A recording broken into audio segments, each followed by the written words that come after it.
Hello friends, मैं PN sir आप सभी का easy maths with PN sir इस यूट्यूब चैनल पे स्वागत करता हूँ। अगर आप इस चैनल पे नए हो तो प्लीज़ इस चैनल को सब्सक्राइब कीजिए, और अगर आपने इस चैनल को सब्सक्राइब किया होगा तो हमारी जो यूट्यूब फैमिली है easy maths with PN sir, इसे स्ट्रांग बनाने के लिए आपने जो महत्वपूर्ण योगदान दिया है, इसके लिए मैं आपका आभारी हूँ। देखिए स्टूडेंट्स, हमने इससे पहले आपका चैप्टर नंबर 4 क्वाड्रेटिक इक्वेशन, इस चैप्टर में एक्सरसाइज 4.1 और एक्सरसाइज 4.2 बहुत अच्छी तरह से सीखा है। एक्सरसाइज 4.3 में भी हमने क्वेश्चन नंबर 1 और क्वेश्चन नंबर 2 अच्छी तरह से सीखा है। अगर आपने उन वीडियो लेक्चर को नहीं देखा होगा तो इसी वीडियो के डिस्क्रिप्शन में मैंने पहले वीडियो लेक्चर का लिंक दे रखा है, आप उसे ज़रूर देखिए। आज हम एक्सरसाइज 4.3 में क्वेश्चन नंबर 3 से आगे जो प्रॉब्लम है वो प्रॉब्लम इस वीडियो लेक्चर में देखने जा रहे हैं।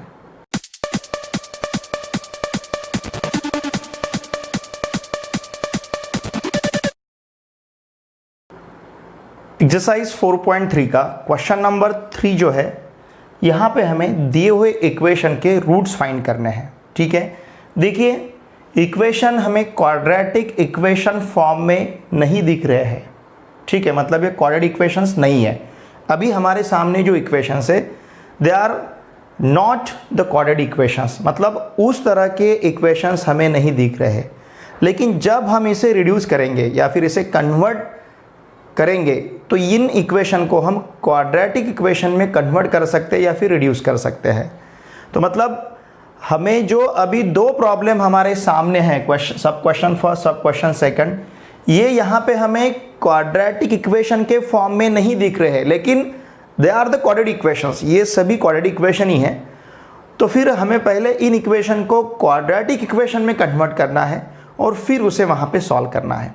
देखिए स्टूडेंट्स, क्वाड्रेटिक इक्वेशन सॉल्व करने के अभी तक हमने 3 मेथड्स देखे हैं। सबसे पहले हमने फैक्टराइजेशन मेथड देखा था, फिर उसके बाद method of computing the square देखा है, और फिर उसके बाद हमने देखा है क्वाड्रेटिक फॉर्मूला, मतलब फॉर्मूला मेथड देखा है। ठीक है, तो इन तीनों में से कोई भी एक मेथड यूज़ करके आप यहाँ के क्वाड्रेटिक इक्वेशन को सॉल्व करके उसके रूट्स फाइंड कर सकते हो। ठीक है, लेकिन पहले हमारा काम ये रहेगा कि दिए हुए इक्वेशन को क्वाड्रेटिक इक्वेशन में कन्वर्ट करना। लुक हियर, फर्स्ट जो प्रॉब्लम हमारे पास है, what is first problem here, x minus, जो फर्स्ट प्रॉब्लम है x minus 1/x equals to 3, x is not equals to 0। अब यहाँ पे x is not equals to 0 ये क्यों लिया गया है? देखिए यहाँ हमें टर्म दिख रहा है 1/x। अगर हमने 1/0 लिया, मतलब x इक्वल्स टू, सपोज हमने 0 कंसिडर किया, ये अगर नहीं दिया रहता x is not equals to 0, और सपोज हम x का वैल्यू 0 लेते, this term goes to infinity, क्योंकि हमें पता है हम 0 से किसी भी नंबर को डिवाइड नहीं कर सकते। देखिए डेफिनेशन क्या है हमारा डिवीजन का, a/b कब पॉसिबल है, जब b is not equals to 0। हम नॉन जीरो नंबर से ही डिवाइड कर सकते हैं। अगर यहाँ पे डिनोमिनेटर 0 हुआ तो this term goes to infinity, ये टर्म कहाँ जाएगा, इन्फिनिटी की तरफ जाएगा, मतलब नॉट डिफाइन रहेगा। तो उसे अवॉइड करने के लिए यहाँ पे हमें रिस्ट्रिक्शन दिया गया है x के लिए, x is not equals to 0। ठीक है ना, इसीलिए यहाँ पे दिया गया है x is not equals to 0। ठीक है, अब देखिए हम क्या करेंगे, इक्वेशन के दोनों साइड को हम x से मल्टीप्लाई करेंगे, multiplying both sides by x। अगर x से हम मल्टीप्लाई करते हैं तो x into x minus x into 1/x equals to 3 into x, x into x x square minus 1 equals to 3x, therefore x square minus 3x minus 1 equals to 0। अब देखिए ये equation हमें quadratic equation नहीं दिख रहा था, लेकिन यहाँ पे इक्वेशन क्वाड्रेटिक इक्वेशन ही है। ठीक है ना, तो इस इक्वेशन को हमने क्वाड्रेटिक इक्वेशन में कन्वर्ट किया है। अब इसे हमें सॉल्व करना है क्योंकि रूट्स फाइंड करने हैं। हमारे पास 3 मेथड्स हैं। सबसे पहले हमने फैक्टराइजेशन देखा था, फिर उसके बाद method of computing the square देखा है, और फिर उसके बाद फॉर्मूला मेथड देखा है। तो आपको जो कन्वीनियंट लगेगा वो मेथड हम यहाँ पे यूज़ कर सकते हैं। हम यहाँ पे यूज़ करेंगे फॉर्मूला मेथड। ठीक है, फॉर्मूला मेथड यूज़ करने के लिए हमें इसे कंपेयर करना पड़ेगा, कंपेयरिंग विथ। किसके साथ कंपेयर करना है? Comparing with ax square plus bx plus c equals to 0। ये है क्वाड्रेटिक इक्वेशन का स्टैंडर्ड फॉर्म, ठीक है। अब देखिए इसके साथ अगर हमने इसे कंपेयर किया तो a का वैल्यू हमें 1 मिलेगा, x स्क्वायर का कोएफिशिएंट यहाँ पे a है, यहाँ पे x स्क्वायर का कोएफिशिएंट कितना रहेगा? 1। अब यहाँ पे x का कोएफिशिएंट b है, यहाँ पे x का कोएफिशिएंट -3, तो b का वैल्यू हमें -3 मिलेगा और c का वैल्यू हमें कितना मिलेगा? -1। कांस्टेंट टर्म है तो c का वैल्यू मिलेगा -1। ओके, नाउ लुक हियर, अब हमें a मिला है, b मिला है और c का भी वैल्यू मिल चुका है। अब हम फाइंड करेंगे b स्क्वायर माइनस 4ac। इसे हम क्या कहते हैं? It is called discriminant. क्या कहेंगे इसे? हमें डिस्क्रिमिनेंट, ठीक है। Look here, -3 square -4 into 1 into -1। हमने हर एक का वैल्यू यहाँ पे सब्स्टिट्यूट किया है। -3 square 9 minus minus plus 4, 9 plus 4 it will B 13। मतलब b स्क्वायर माइनस 4ac का वैल्यू कितना मिला है हमें? 13 मिला है, ठीक है। अब हम क्वाड्रेटिक फॉर्मूला यूज करते हैं। यूजिंग क्वाड्रेटिक फॉर्मूला, देखिए क्या है हमारे पास quadratic formula? x equals to minus B plus minus under root B square minus 4ac upon 2a। ये है क्वाड्रेटिक फॉर्मूला। अब यहाँ पे हमें हर एक का वैल्यू सब्स्टिट्यूट करना है। देयरफॉर x इक्वल्स टू, देखिए b का वैल्यू हमारे पास -3 है, ध्यान दीजिए, मतलब minus of -3 plus minus under root B square minus 4ac का वैल्यू 13 है अपॉन 2 इंटू a का वैल्यू 1 है, ठीक है। Therefore x equals to minus of -3 plus 3 plus minus square root of 13 upon 2 into 1 2। तो यहाँ पे हमारे पास x के दो वैल्यूज़ है। Therefore x equals to 3 plus square root 13 upon 2। चाहे तो आप यहाँ पे और भी लिख सकते हो क्योंकि प्लस और माइनस है, ठीक है। या फिर यहाँ पे ले सकते हैं हम x equals to 3 minus square root 13 upon 2। ये रहेंगे दिए हुए इक्वेशन के रूट्स। चाहे तो आप इन वैल्यूज़ को सब्स्टिट्यूट करके देख सकते हो, आपको LHS इक्वल्स टू RHS ही मिलेगा, ठीक है। देयरफॉर द रिक्वायर्ड रूट्स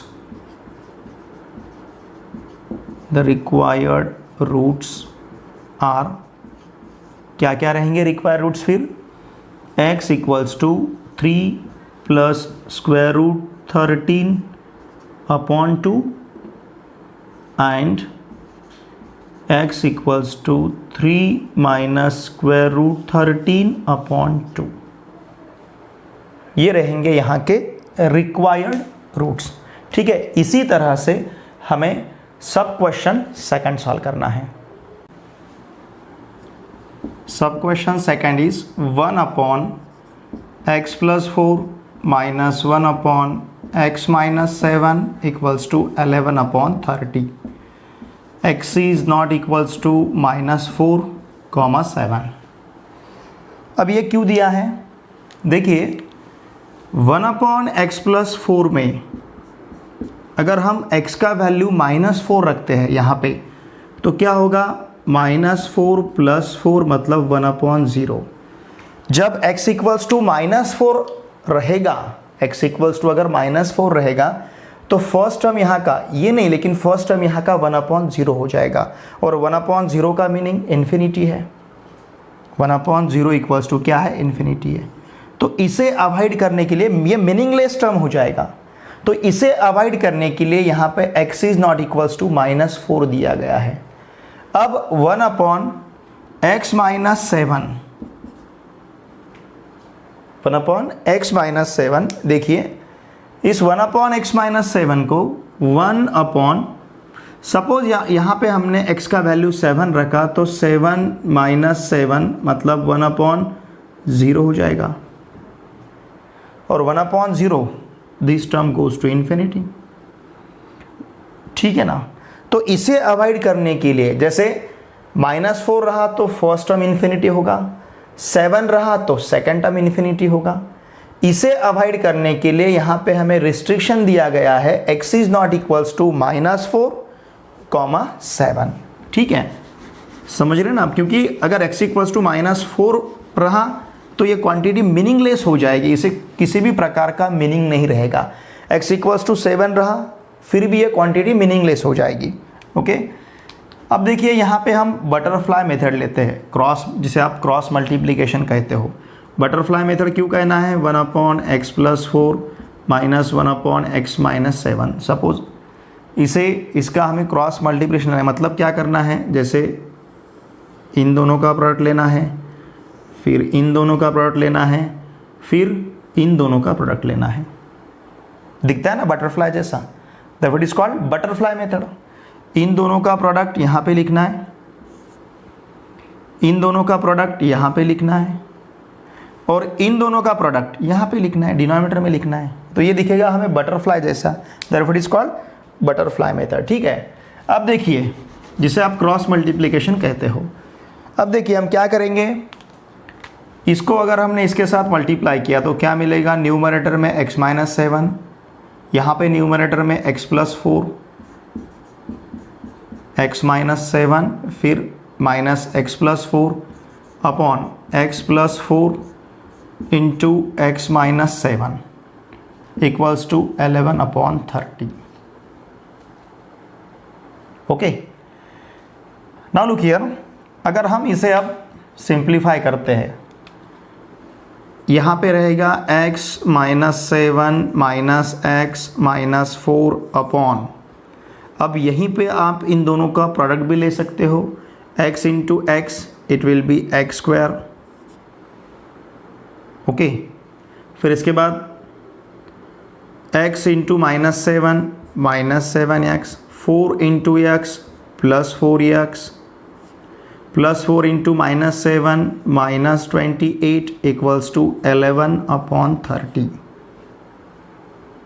ठीक है, अब यहाँ का देखिए, ये +x -x के साथ कैंसिल होगा, -7 -4 बचेगा, इसको लिख सकते हैं हम -11 11/x², -7x + 4x, greater number -7 है, दोनों का हमें सब्सट्रैक्शन लेना है, मतलब 7 से 4 को माइनस करना है और ग्रेटर नंबर का साइन देना है, तो यहाँ पे रहेगा हमारे पास -3x। समझ रहे ना आप, 7 से 4 को मल्टीप्लाई किया और ग्रेटर नंबर का साइन दिया, फिर यहाँ पे -28 इक्वल्स टू 11/30। आप चाहे तो यहीं पे 11 कैंसिल कर सकते हो, यहाँ पे -1 बचेगा, या फिर हम क्या करेंगे, देखिए हम इस 30 को इधर ट्रांसफ़र करते हैं, देखिए क्या मिलेगा, -11 इंटू 30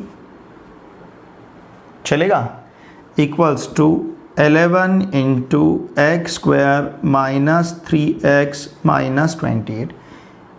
ठीक है ना, ये इधर डिनोमिनेटर में है, इधर ट्रांसफ़र करेंगे तो न्यूमरेटर में आएगा, या फिर इधर ये डिवीजन में है, इधर मल्टीप्लिकेशन में आएगा, उसी तरह से ये यहाँ पे डिवीजन में है, इधर मल्टीप्लिकेशन में जाएगा। ठीक है, तो देखिए अब इस 11 को अगर हम इधर ट्रांसफ़र करते हैं तो -11 into 30 upon 11 equals to x² -3x -28। क्यों? क्योंकि यहाँ पे मल्टीप्लिकेशन में है, इन दोनों के बीच में प्रोडक्ट है, तो ये इधर डिवीजन में आ गया। अब ये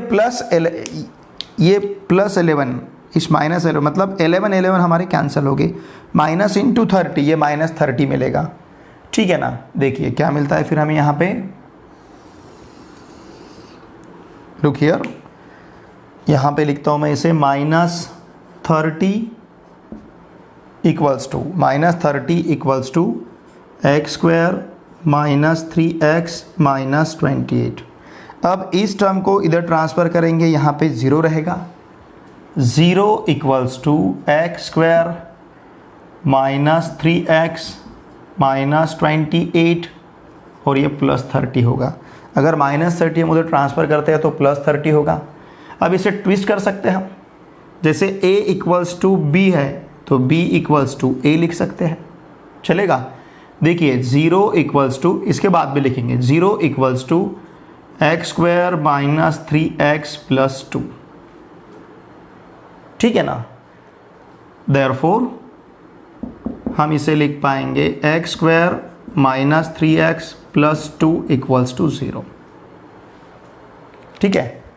अब देखिए यहाँ पे या तो आप फैक्टराइजेशन मेथड यूज कर सकते हो, या मेथड ऑफ कंप्यूटिंग स्क्वायर, या फिर फॉर्मूला मेथड, अलजेब्रिक फॉर्मूला, या फिर फॉर्मूला मेथड, या फिर quadratic formula. Quadratic formula method भी हम यहाँ पे यूज़ कर सकते हैं, लेकिन इसके फैक्टर भी बहुत इजीली हम कंसीडर कर सकते हैं। यहाँ का जो देखिए स्क्वायर टर्म का कोएफिशिएंट कितना है 1, ओके, कांस्टेंट टर्म कितना है 2, 1 इंटू 2 2, तो इस 2 के 1 इंटू 2 इसका आंसर क्या मिलेगा 2।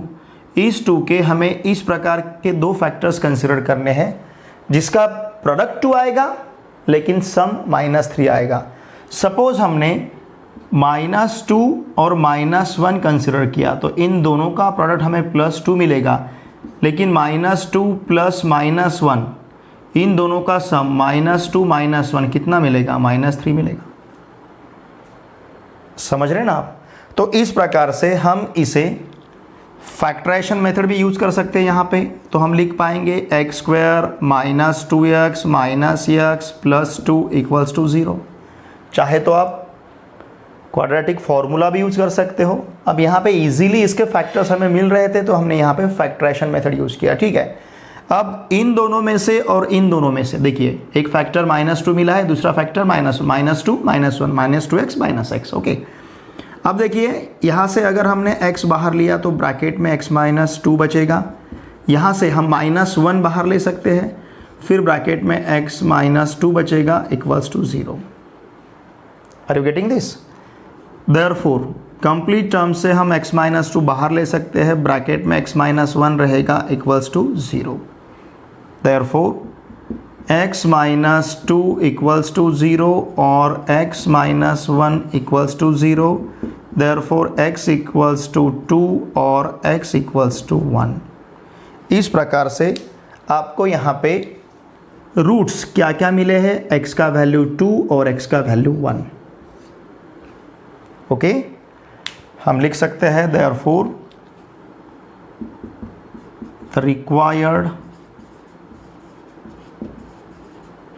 Roots of quadratic equation. ये नहीं है, मतलब दिख नहीं रहा है लेकिन दिख नहीं रहा है, लेकिन यहाँ पे क्या मिला है हमें क्वाड्रेटिक इक्वेशन, ठीक है ना। Therefore the required roots of quadratic equation are क्या रहेंगे, x equals to 2 and x equals to 1। चाहे तो आप सब्स्टिट्यूट कर सकते हो और वेरीफाई भी हो जाएगा। x का वैल्यू सपोज हमने यहाँ पे 2 रखा, 2 + 4 6 होगा 1/6, ठीक है ना। मैं यहाँ पे देखिए 1/6 ऐसे मिलेगा। फिर यहाँ पे x का वैल्यू अगर हमने 2 रखा, अभी पहले हम 2 रखते हैं इक्वेशन में, 2 रखा तो 2 - 7 -5 होगा, तो ये माइनस +5 होगा 1/5। अब देखिए इसे इस 5 से 1 को मल्टीप्लाई करेंगे, इस 6 से 1 को मल्टीप्लाई करेंगे, डिनोमिनेटर में दोनों का प्रोडक्ट लेंगे तो क्या मिलेगा 5 + 6/30, 5 + 6 मतलब 11/30। तो यहाँ पे हमें LHS इक्वल्स टू RHS मिल रहा है, मतलब x इक्वल्स टू 2 ये वैल्यू इस इक्वेशन को सेटिस्फाई करता है। सिमिलरली आप x इक्वल्स टू 1 सब्स्टिट्यूट करके भी देख सकते हो। सपोज हमने x का वैल्यू 1 सब्स्टिट्यूट किया, यहाँ पे देखिए x इक्वल्स टू अगर हमने 1 रखा तो क्या मिलेगा 1/5, 1 + 4 5 माइनस 1/1 - 7 -6 +6 1/5 + 1/6। इसका अगर आपने सम लिया क्रॉस मल्टीप्लिकेशन लेके तो ये मिलेगा हमें 11/30, ओके। इसका मतलब दोनों भी वैल्यू इस इक्वेशन को सेटिस्फाई करती है, it means both roots are correct, ठीक है। तो इस तरह से हमने क्वेश्चन नंबर 3 यहाँ पे सॉल्व किया है। चलिए अब देखते हैं question number 4।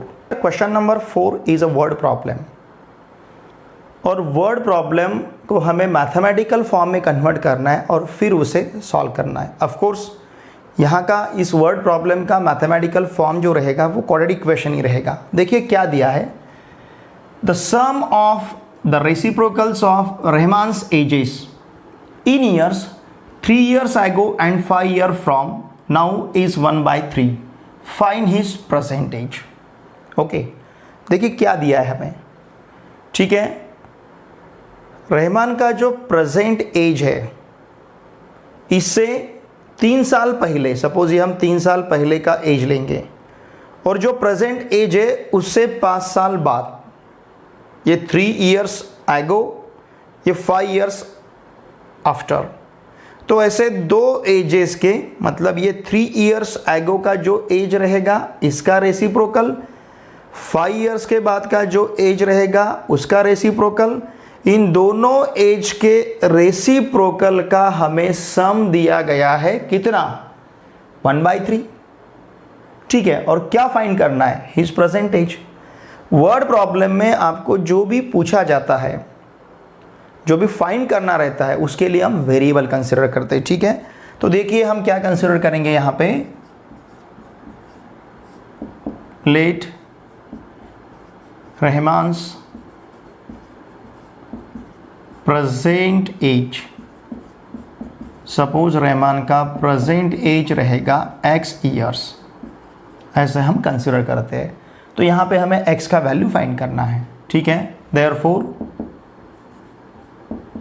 his age 3 years ago, 3 साल पहले का उसका एज क्या रहेगा। देखिए आज का अगर उसका एज 10 है तो 3 साल पहले 7 रहेगा। कैसे फाइंड करेंगे, 10 में से 3 माइनस करना है, ठीक है ना।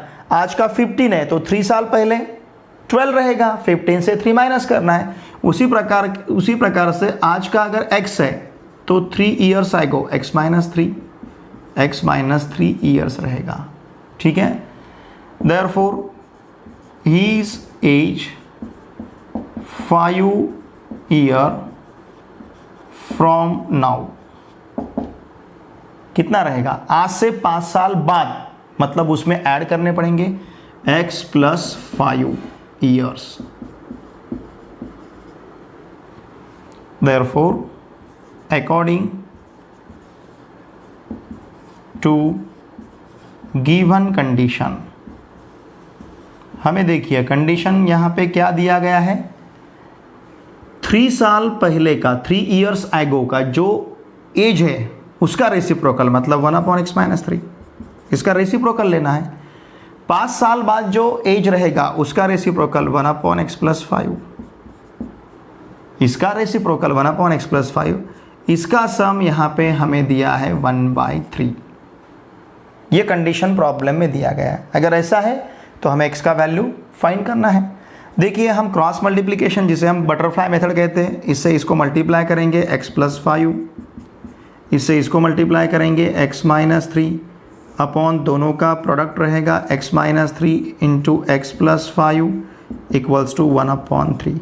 Now x + x it will be 2x + 2, 5 - 3 2 upon कितना है, इन दोनों का प्रोडक्ट है, x से x को मल्टीप्लाई करते हैं तो x², x से 5 को मल्टीप्लाई करते हैं तो 5x, -3 से x को मल्टीप्लाई करेंगे तो -3x, -3 से 5 को मल्टीप्लाई करेंगे तो -15 इक्वल्स टू 1/3। ओके, देखिए क्या मिलेगा फिर, 2x + 2 upon x² + 2x -15 equals to 1/3, ठीक है। अब 3 से इसे मल्टीप्लाई करेंगे, इस टर्म से 1 को मल्टीप्लाई करेंगे तो क्या मिलेगा, देखिए यहीं पे मल्टीप्लाई करता हूँ, 3 into 2x + 2 equals to 1 into x² + 2x -15। Okay, अब यहाँ पे लिखेंगे हम 3 से 2x को अगर मल्टीप्लाई किया तो 6x + 6 रहेगा इक्वल्स टू 1 से इसे मल्टीप्लाई करेंगे तो टर्म एज इट इज़ रहेगा, मतलब x² + 2x -15। अब ये पूरे टर्म्स उधर ट्रांसफ़र करेंगे हम, 0 equals to x² plus 2x minus 15 minus 6x minus 6, therefore 0 equals to x square, 2x minus 6x minus 4x minus 15 minus 6 minus 21। Okay, therefore हमारे पास क्या है, x square minus 4x minus 21 equals to 0।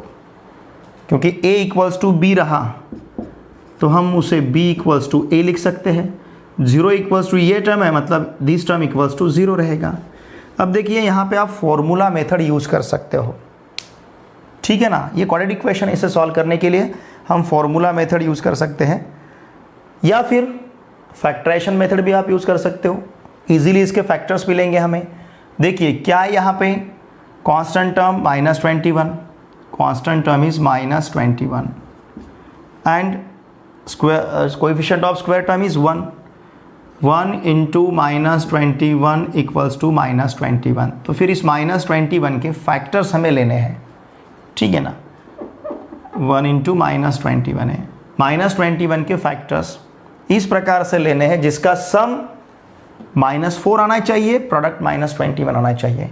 देखिए suppose अगर हमने -7 3 लिया तो -7 into 3 -21 और -7 प्लस 3 इक्वल्स टू -4, ठीक है ना। तो यहाँ पे एक्स स्क्वायर माइनस 4x जो है माइनस, यहाँ का जो -4x है इसे हम लिख पाएंगे -7x plus 3x minus 21 equals to 0।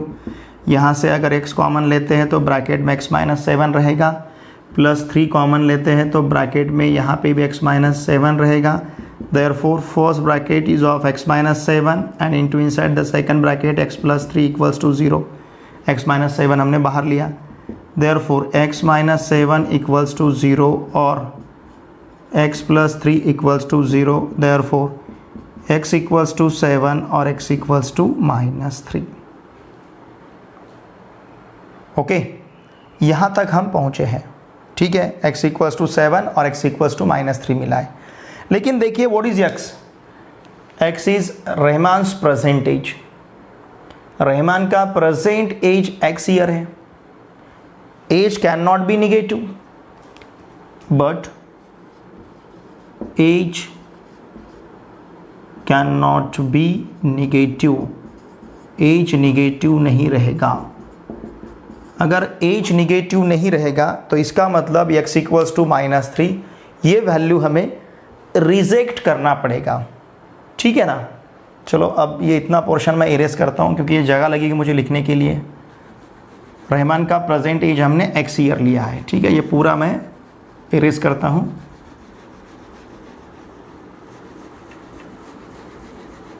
तो x इक्वल्स टू -3 को हमें रिजेक्ट करना है, okay. Therefore,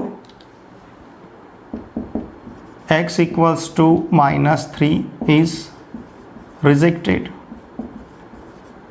not acceptable, and therefore Rahman's present age, जिसे हमने x कंसिडर किया है, कितना रहेगा, सॉरी 7, कितना रहेगा 7 ईयर्स, ठीक है। और यही हमें फाइंड करना था, हमें रहमान का प्रेजेंट एज फाइंड करना था। रहमान का प्रेजेंट एज हमने x कंसिडर किया था। x के हमारे पास दो वैल्यू है 7 और -3, लेकिन एज कभी भी निगेटिव नहीं रहेगा, इसके लिए x equals to -3 is rejected. तो रहमान का प्रेजेंट एज जिसे हमने x कंसिडर किया था कितना रहेगा 7 ईयर्स। इसी प्रकार से हमें नेक्स्ट क्वेश्चन नंबर 5 यहाँ पे सॉल्व करना है। Question number 5, in a class test the sum of the Shefali's marks in mathematics and English is 30. Had she got 2 marks more in mathematics and 3 marks less in English, the product of their marks would have been 210. Find her marks in the 2 subjects. Okay, what is given here? We are given here the sub marks of maths and English with their sum, ठीक है ना। हमें 2 subject के marks का यहाँ पे सम दिया गया है और सपोज उसे मैथ्स में 2 मार्क्स अगर ज़्यादा मिलते और 3 मार्क्स इंग्लिश में अगर कम मिलते तो उनका प्रोडक्ट कितना हो जाता? 210। उनका प्रोडक्ट कब? जब मैथ्स में 2 मार्क्स ज़्यादा मिलेंगे और इंग्लिश में 3 मार्क्स अगर कम मिलते थे तो प्रोडक्ट कितना आता? 210। अगर ऐसा है तो हमें दोनों सब्जेक्ट के मार्क्स यहाँ पे फाइंड करने हैं। देखिए, जो भी हमें फाइंड करना रहता है वर्ड प्रॉब्लम में, उसके लिए हम वेरिएबल कंसिडर करते हैं। अगर आपने मैथमेटिक्स के मार्क्स कंसिडर किए तो आपको इंग्लिश के मार्क्स मिलेंगे। क्यों? क्योंकि उन दोनों का सम 30 है। सपोज अगर मैंने मैथ्स के मार्क्स 18 लिए तो मुझे इंग्लिश के मार्क्स 12 मिलेंगे। Y?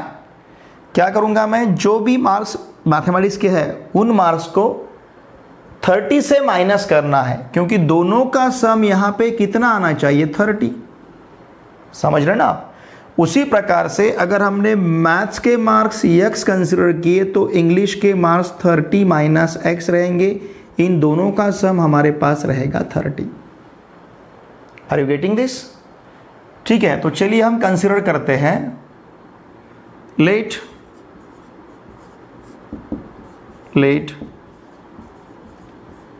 Shefali's marks in mathematics को मैं मैथ्स लिखता हूं, in maths equals to x। ठीक है, therefore her marks in English, उसके इंग्लिश में मार्क्स कितने रहेंगे? 30 minus x। Why? Because their sum should be 30। उनका सम 30 आना ही चाहिए, दोनों के मार्क्स का, मैथ्स और इंग्लिश के मार्क्स का। ठीक है, अब देखिए क्या दिया है। If she got 2 marks more in maths and 3 marks less in English. Suppose उसे मैथ्स में 2 मार्क्स ज़्यादा मिलते हैं और इंग्लिश में 3 मार्क्स कम मिलते हैं। देखिए, देयरफॉर मार्क्स इन मैथ्स, तो मैथ्स के मार्क्स कितने रहेंगे? कितने मार्क्स है मैथ्स के? x है। अगर 2 ज़्यादा मिलते हैं तो x+2 बनेगा। Are you getting this? Therefore marks in English, अब इंग्लिश के मार्क्स कितने बनेंगे? 3 मार्क्स कम लेने हैं। कितने हैं इंग्लिश के marks? 30 minus x। 3 marks less, तो यहाँ पे रहेगा 30 माइनस x माइनस 3, मतलब 27 माइनस x रहेगा। समझ रहे ना आप? तो यहाँ पे उसके मार्क्स 27 माइनस x बनेंगे। Now according to given condition,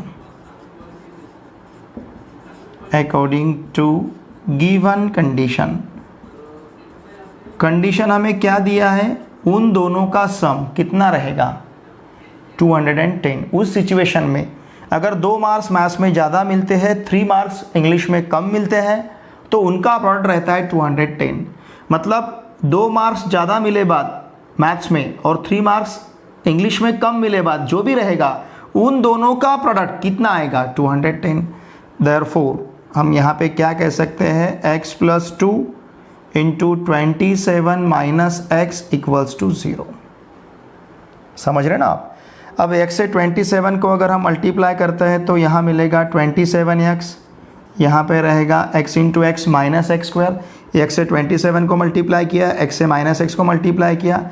अब 2 से 27 को अगर मल्टीप्लाई करते हैं तो क्या मिलेगा? सॉरी, इक्वल्स टू 210 है यहाँ पे। उन दोनों का प्रोडक्ट कितना आएगा? 210। ठीक है ना? Their product is 210। तो 2 से 27 को मल्टीप्लाई करते हैं तो 54 मिलेगा। 2 से x को मल्टीप्लाई करते हैं तो ये माइनस 2x, माइनस x से मल्टीप्लाई करते हैं तो माइनस 2x मिलेगा, इक्वल्स टू 210।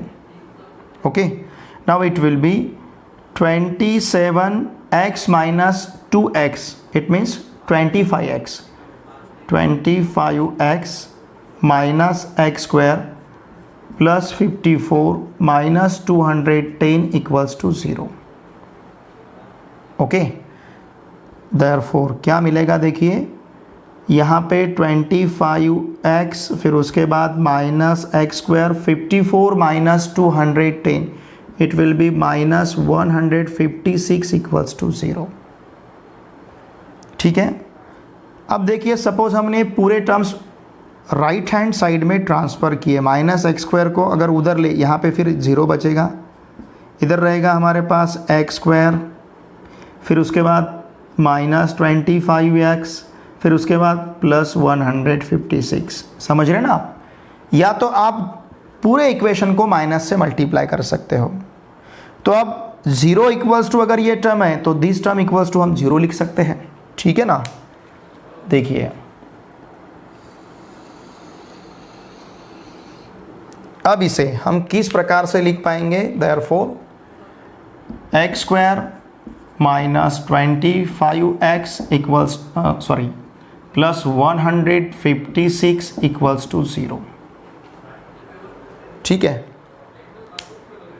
अब देखिए स्क्वायर टर्म का कोएफिशिएंट कितना है, 1 है. कांस्टेंट टर्म कितना है, 156 है. तो इसका प्रोडक्ट कितना आएगा, 156. ये क्वाड्रेटिक इक्वेशन है. इस क्वाड्रेटिक इक्वेशन को सॉल्व करने के लिए आप या तो फॉर्मूला मेथड यूज़ कर सकते हो, क्वाड्रेटिक फार्मूला, या फिर फैक्टराइजेशन, या फिर मेथड ऑफ कंप्यूटिंग स्क्वायर. लेकिन हमारे लिए जो कन्वीनियंट है वो हम यहाँ पे यूज़ करेंगे. तो इसके फैक्टर्स हम इजीली यहाँ पे फाइंड कर सकते हैं. अब ये 156 के हमें इस प्रकार से फैक्टर्स लेने हैं जिसका सम माइनस 25 आएगा. मिडल टर्म का कोएफिशिएंट कितना आएगा, माइनस 25. लेकिन प्रोडक्ट 156 आना चाहिए. देखिए अगर हमने माइनस 13 माइनस 12 लिया तो इन दोनों का प्रोडक्ट मिलेगा 156, और माइनस 13 प्लस माइनस 12 लिया मतलब दोनों का सम लिया तो एग्जैक्टली इसका सम मिलेगा हमें माइनस 25. माइनस 13 प्लस माइनस 12 मतलब minus 13 minus 12 minus 13 minus 12 minus 25 मिलेगा. तो देखिए हम इसे फिर लिख सकते हैं, therefore x square minus 13x minus 12x plus 156 equals to 0. Okay, फिर इन दोनों में से और इन दोनों में से हमें कॉमन लेना है. इन दोनों में से अगर हमने x बाहर लिया तो ब्रैकेट में x माइनस 13 रहेगा.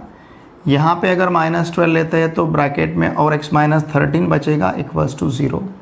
Therefore inside the first bracket x minus 13 into inside the second bracket x minus 12 equals to 0. Therefore x minus 13 equals to 0 or x minus 12 equals to 0. Therefore x equals to 13 or x equals to 12. x का value 13 रहेगा या फिर x का value 12 रहेगा. Okay, अब देखिए हमने x क्या कंसिडर किया था, मैथ्स के मार्क्स, और अगर x मैथ्स के मार्क्स है तो इंग्लिश के मार्क्स कितने हैं, 30 minus x. Okay, therefore if Shefali got 13 marks in maths, क्योंकि हमने मैथ्स के मार्क्स कंसिडर किए थे, then she got कितने, 30 माइनस एक्स मतलब 30 minus 13 equals to 17 marks in English. समझ रहे ना आप? हमने x इक्वल्स टू अगर 13 लिया तो 30 माइनस एक्स मतलब 30 माइनस 13 17 मिलेगा. Similarly if Shefali got how many 12 marks in maths then she got 30 minus 12 equals to 18 marks in English। समझ रहे ना? अगर उसे 13 मार्क्स मैथ्स में मिलते हैं तो 30 माइनस 13 17, क्योंकि दोनों का सम 30 आना चाहिए, तो 17 मार्क्स इंग्लिश में रहेंगे क्योंकि x का वैल्यू 13 आया और x का वैल्यू 12 आया। तो उसे अगर 13 मार्क्स मैथ्स में मिलते हैं तो 17 मार्क्स इंग्लिश में मिलेंगे। अगर उसे 12 मार्क्स मैथ्स में मिलते हैं तो 18 मार्क्स इंग्लिश में मिलेंगे। अब देखिए ये दोनों भी जो हमारे पास मार्क्स आए, ये मार्क्स हमारी कंडीशन सेटिस्फाई करते हैं क्या? क्या कहा गया है? अगर 2 मार्क्स ज़्यादा मिलते हैं मैथ्स में, अभी सपोज हमने मैथ्स के मार्क्स 13 लिए, 2 ज़्यादा मतलब 13 + 2 15 हो जाएंगे। और अगर 3 मार्क्स इंग्लिश में कम मिलते हैं मतलब 17 - 3, 17 - 3 14 होगा।